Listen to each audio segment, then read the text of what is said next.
Hello my dear student, फिर से एक बार आप सभी का स्वागत है हमारे इस ऑनलाइन प्लेटफॉर्म SRJ मैथमेटिक्स पर। दोस्तों उम्मीद करता हूं कि आप सभी मजे में होंगे और अपनी स्टडी को कंटिन्यू यहां पर कर रहे होंगे।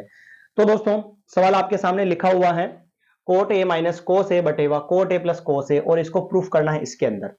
ठीक, इस वाले को बोलते हैं बायां पक्ष। ये ले लिया यहां पर बायां पक्ष, बायां पक्ष ले लिया भाई।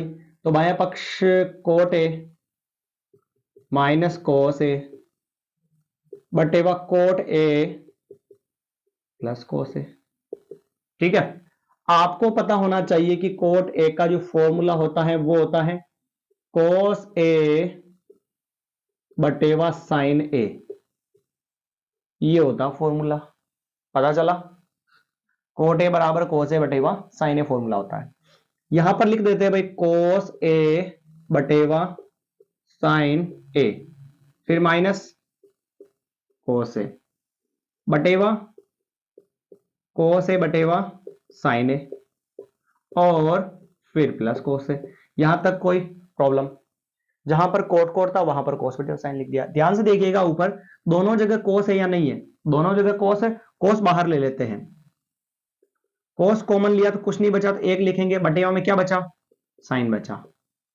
फिर माइनस कोस निकल गया तो कुछ नहीं बचा, तो एक लिखेंगे, फिर बटेवा। इधर कोस ले लेंगे कॉमन वापस, कोस कॉमन लिया, ऊपर कुछ नहीं बचा, एक लिखेंगे, नीचे कितना बचा? साइन बचा। फिर प्लस, ये प्लस, कोस निकल गया तो कुछ नहीं बचा, क्या लिखेंगे? एक लिखेंगे। कोस से कोस तो दोस्तों कट चुका है, तो बचा क्या प्यारो? बचा ये है कि 1 अपॉन साइन ए माइनस 1 बटेवा में 1 अपॉन साइन ए प्लस 1। 1 अपॉन साइन किसका फॉर्मूला होता है? कोसेक का फॉर्मूला होता है सर, ये लिखा कोसेक है। माइनस 1 और 1 अपॉन साइन कोसेक का फॉर्मूला होता है, ये कोसेक, और प्लस 1। लीजिए आंसर आया या नहीं आया भाई? आ चुका है, यानी कि दायां पक्ष बराबर क्या हो जाएगा अपना? बायां पक्ष।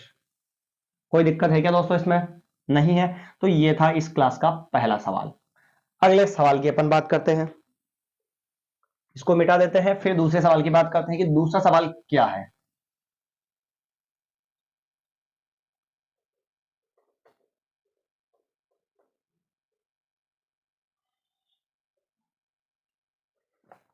दूसरा सवाल यह है कि एक नदी के पुल के एक बिंदु से नदी के सम्मुख किनारों के अवनमन कोण। एक नदी के पुल के एक बिंदु से, लिखो सवाल, एक नदी के पुल, एक नदी के पुल के एक बिंदु से, नदी के पुल के एक बिंदु से, बिंदु से नदी के सम्मुख किनारों के अवनमन कोण से, नदी के सम्मुख किनारों के अवनमन कोण, अवनमन कोण 30 डिग्री और 45 डिग्री है। 30 डिग्री और 45 डिग्री है। भाई आया समझ में सवाल? 30 डिग्री और 45 डिग्री यदि पुल किनारों से 3 मीटर की ऊंचाई पर है, यदि पुल किनारों से 3 मीटर की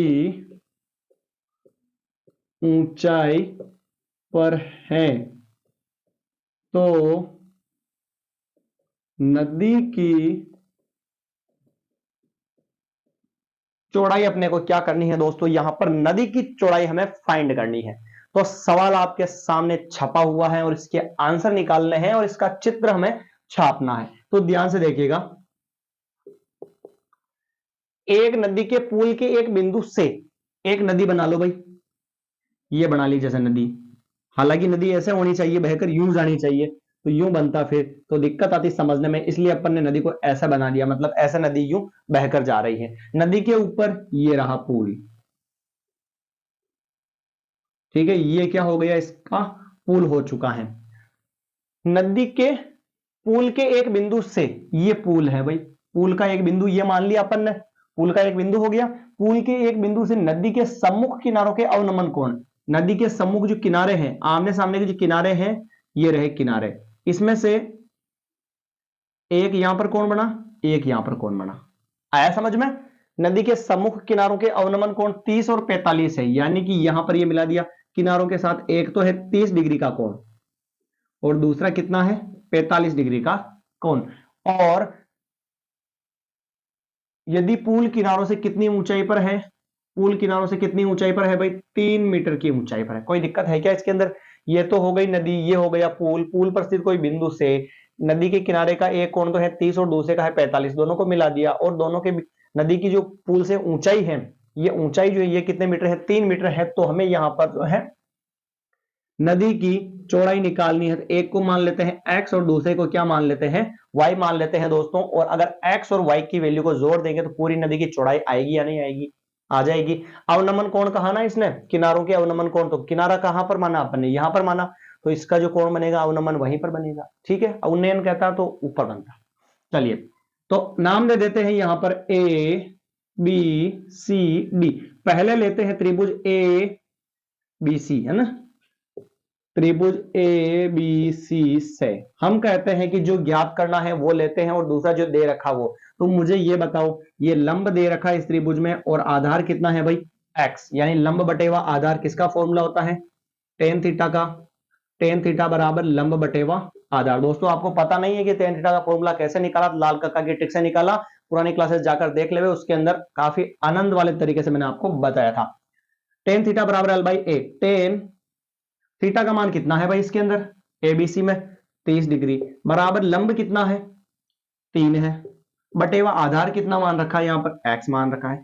टेन 30 का मान 0, 1/2, 1/, अंडर रूट 3 आ जाएगा इसका मान, बराबर 3/, x हो गया। टेन 30 का मान ये हो गया, वज्र गुणा करवा लेते हैं, x इससे गुणा होगा तो x ही होगा, ये इससे गुणा होगा तो 3 अंडर रूट 3 हो जाएगा और ये मीटर हो गया। कोई दिक्कत है क्या भाई लोग यहां तक?